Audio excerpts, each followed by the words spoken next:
तो hey guys, इस anime का भी सेकंड एपिसोड आ गया है। तो बिना किसी देरी के चलो शुरू करते हैं। एपिसोड 2 की स्टार्टिंग में हम गोन्नावा और उसकी पूरी टीम को देखते हैं जो कि एक खतरनाक से मॉन्स्टर से फाइट कर रहा होता है और उनकी हालत बहुत ही खराब होती है। और वहीं हम देखते हैं उन्होंने एक नए मेंबर को भी ऐड कर लिया है जो कि एक हीलर था, लेकिन वो भी किसी काम नहीं आ पा रहा होता है। फिर अगले सीन में हम देख पाते हैं कि यूलिशिया कुतुरो को बता रही होती है कि तुम्हें रॉयल टेक्नोलॉजी रिसर्च लैब में एक डायरेक्टर के तौर पे चुनने का फैसला किया हुआ है। फिर कुतुरो बोलते हैं क्या सच में मुझे? यूलिशिया कहती है तुम बड़ी आसानी से क्रिस्टल को एक मैजिक क्रिस्टल में बदल सकते हो, आखिरकार ऐसे ही टैलेंट को तो होना चाहिए। और फिर वो बोलता है क्या तुमने सच में सुना है, कहीं तुम मेरे साथ मजाक तो नहीं कर रही? वो परेशान हो जाती है और बोलती है ये यकीन करना थोड़ा मुश्किल है लेकिन सच है। फिर कुतुरो बोलता है अच्छा ठीक है तो उनको मना कर देना। फिर बोलती है क्या सच में? फिर वो अपने मन में सोचता है मैं इस प्रपोजल को एक्सेप्ट नहीं कर सकता। फिर वो यूलिशिया को बताता है अभी तो मैं तुम्हारे साथ काम कर रहा हूँ इसलिए मैं उसको रिजेक्ट करता हूँ। ये सुनने के बाद यूलिशिया को काफी ज्यादा अच्छा लगता है। और फिर कुरुतो पूछता है तुमने उन मैजिक स्टोन का क्या किया? यूलिशिया बताती है मैंने उन्हें बेच दिया और मुझे जो पैसे मिले वो मैंने तुम्हारे अकाउंट में डाल दिया है। कुरुतो बोलता है तुम्हें मेरे बारे में सोचने की जरूरत नहीं है। यूलिशिया बोलती है नहीं मैं ऐसा नहीं कर सकती, अगर मैं सारा पैसा रख लेती तो मैं तो गिल्ट से ही मर जाती। फिर कुरुतो पूछता है क्या कुछ हुआ है? यूलिशिया बोलते है नहीं तो फिर आज भी हम डिगिंग करेंगे ना? फिर कुरुतो बोलता है हाँ आज हम बहुत अच्छी तरीके से करूंगा और पहले से भी ज्यादा मैजिक स्टोन निकालने की कोशिश करूंगा। यूलिशिया पूछती है लेकिन तुम कर पाओगे? क्या तुमने अच्छी तरीके से नींद भी ली है? फिर वो बोलता है हाँ मैं 6 घंटे सोया हूँ। फिर ये सुन के यूलिशिया काफी ज्यादा हैरान हो जाती है और वो सोचने लगती है अगर ये 6 घंटे सोता ही है तो इसने घर कितनी देर में बनाया होगा। ये सब कुछ तो यूलिशिया सोच कर ही पागल हो जाती है। फिर अगले सीन में वो दोनों क्रिस्टल ढूंढने के लिए निकल जाते हैं। फिर कुरुतो वो यूलिशिया से कहता है तुम वहां पर जाओ और मैं दूसरी जगह बताता हूँ, लेकिन ध्यान रखना 50 मीटर से ज्यादा टेक मत करना। यूलिशिया ये सुनकर और भी ज्यादा शॉक हो जाती है क्योंकि 25 मीटर भी उसके लिए काफी ज्यादा है, लेकिन वो तो 50 बोल रहा है। फिर वो दोनों अपने अपने रास्ते में निकल जाती हैं और कुछ समय बाद शाम हो जाती है।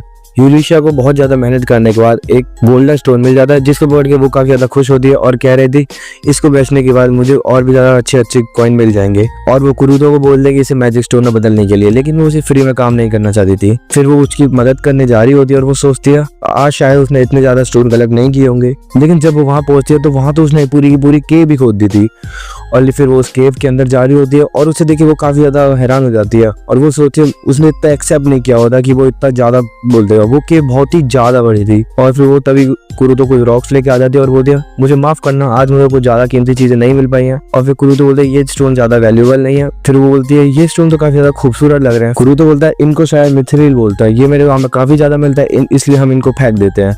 फिर यूलिशिया ये सुनने के बाद काफी ज्यादा शौक हो जाती है और बोलती है मिथ्रिल तो एक बहुत ही कीमती स्टोन है, ये तो गोल्ड और प्लेटिनियम से भी ज्यादा कीमती है। और फिर वो बोलती है अगर ये इतने ज्यादा रेयर स्टोन को भी मामूली कह रहा है तो आखिरकार वो क्या ढूंढने की कोशिश कर रहा है। फिर वो उससे पूछती है तो आखिरकार तुम यहाँ पे क्या ढूंढने आए हो? फिर कुरुतो बोलता है मैं यहाँ पे ओनिकार्मल स्टोन को ढूंढने आया हूँ। यूलिशिया तो और भी ज्यादा शौक हो जाती है और बोलती है इसको तो मेटल का गॉड कहा जाता है। फिर वो बोलता है तुम इतने ज्यादा शौक क्यों हो रही हो, ये तो कहीं पर भी मिल जाता है, ये इतना ज्यादा मामूली चीज नहीं है, अगर मिट्टी के 7 किलोमीटर दूर खोदोगे तो ये आसानी से मिल सकता है। तो ये सुनने के बाद थोड़ी अपने मन में कहती है 7 किलोमीटर, ये तो बहुत ज्यादा शौक हो जाती है और बोलती है अब शायद मुझे इसके बाद और भी ज्यादा शॉकिंग चीजें देखने को मिलेंगी। और उसने पूरे पहाड़ को ऊपर से नीचे तो पूरा खोद डाला था और बोलती है तुमने तो पहाड़ के बीच में एक रास्ता खोद दिया है। फिर कुरुतो बोलता है तो क्या फिर मैं इसे वापस भर दूं? फिर यूलिशिया बताते हैं नहीं तुम्हें इसकी कोई जरूरत नहीं है। अब अगले सीन में हमें बताया जाता है कि वो लोग 2 दिन माइनिंग करने के बाद वापस आ चुके होते हैं और जो पत्थर के बीच में उन्होंने रास्ता बनाया था वो समाया से लौट के टाउन को सही जोड़ देता है और वो आपस में जाने के लिए इस्तेमाल होने लग गया और उससे उसे कुछ पैसे मिलते हैं और वो अपना टैक्स भी पे कर पाती है। तभी अचानक से कुर के पीछे वंदना आ जाती है और उसे देख के वो पूछता है कि वंदना आखिरकार तुम यहाँ क्या कर रही हो, क्या बाकी सब भी तुम्हारे साथ आए हुए हैं? वंदना कहती है नहीं ड्रैगिंग फैंग पार्टी अब वो और नहीं रही, बहुत कुछ हुआ है। और फिर वो बताती है कि पास्ट में जो गुन्नवा था वो रेस्टोरेंट में खाना खा रहा होता है और खाना अच्छा ना होने की वजह से वहाँ से गुस्सा होकर निकल जाता है और रेस्टोरेंट के लोग बोलते हैं कि पकड़ो इसे पकड़ो, इसने पैसे नहीं दिए। तभी वहाँ पे वंदना आ जाती है और कहती है मैंने तुम्हें पहले ही बताया हुआ था और तुम गुस्सा हो गए हो। वो काफ़ी ज़्यादा गुस्सा हो जाता है और बोलता है उसने जो मीट बनाया था वो अभी भी है। वंदना बोलती है वो तो अब खा चुके हैं। कुन्नवा कहता है जल्दी से कुर को पकड़ के लाओ, अगर वो मना करे तो उसे बता देना कि मुझे मारने के लिए मुझे 2 मिनट भी लगेंगी। वंदना कहती है तुम चिंता मत करो। फिर वो गुन्नवा से टेलीपोर्टेशन स्टोन लेके वहां से निकल जाती है, लेकिन उसके पीछे काफी सारे गार्ड पड़ जाते हैं जो उसे पकड़ रहे होते हैं। ये देख के वंदना अपने मन में कहती है अब तुम पकड़े जाओगे और मैं तुम सब जेल में ही मिलने आऊंगी। वो कहती है कि मैं ये सब कुछ कुरुतो को नहीं बता सकती और उससे बताती है कि मुझे भी उस फ्रेंड से निकाल दिया गया है। फिर कुरुतो बोलता है ये तो बहुत बुरा हुआ। और जो वहाँ पे वंदना थी उसे उसके असली टैलेंट के बारे में पता था, उसे पता था कि वो बहुत ज्यादा काम कर चुका है। फिर वो कहने लगती है, कुरुतो तुम हेलो वर्क पर जा रहे हो ना काम ढूंढने के लिए? फिर कुरुतो हाँ बोलता है। वंदना कहती है, तो फिर मेरे पास तुम्हारे लिए काम है। मेरा एक दोस्त है और उसकी वर्कशॉप में मदद के लिए कोई आदमी चाहिए, तो क्या तुम उसकी मदद कर सकते हो?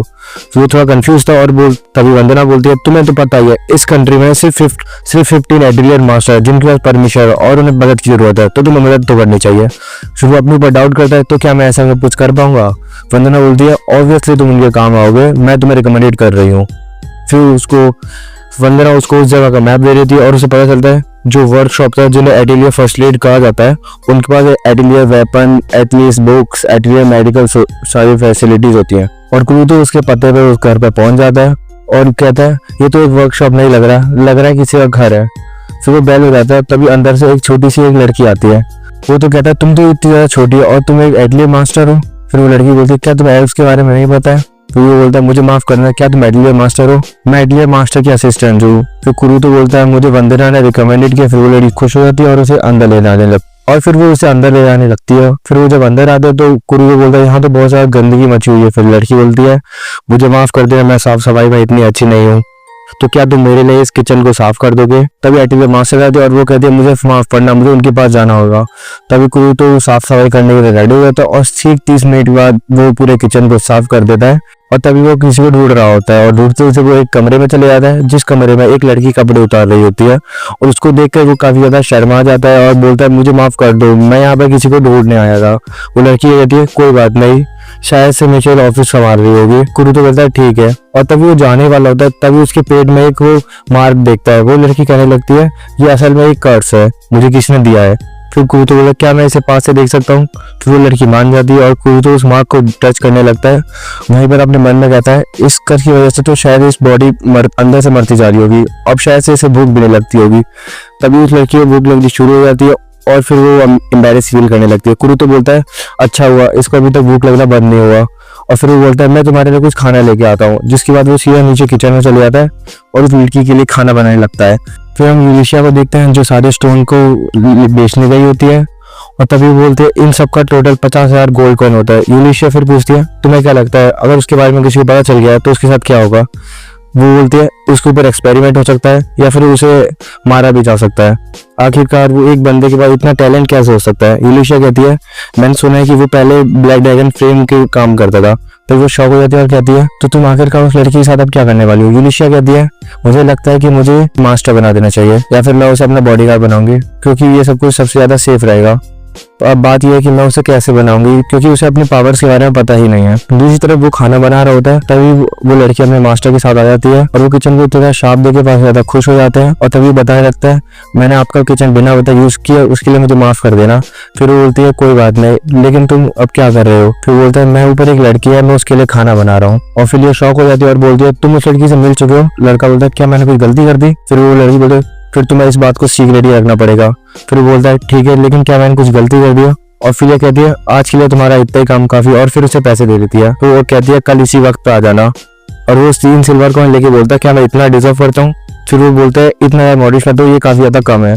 और फिर वो वहां से चला जाता है और तभी हम देख पाते हैं ऑफिलिया उसके लिए खाना लेके जा रही होती है और बोलती है, तुम्हारे कपड़े तो अभी उतरे हुए हैं। फिर वो लड़की बोलती है, और लड़की कहती है, मैं अपने आप ये नहीं कर सकती। फिर ऑफिलिया बोलती है, मैं जानती हूँ तुम्हें हर वक्त किसी ना किसी जरूरत पड़ती रहती है। फिर ऑफिलिया बोलती है, रुको जरा, इसके खाने से पहले मैं टेस्ट कर लेती हूँ, कहीं इसके अंदर जहर वहर तो नहीं मिला हुआ।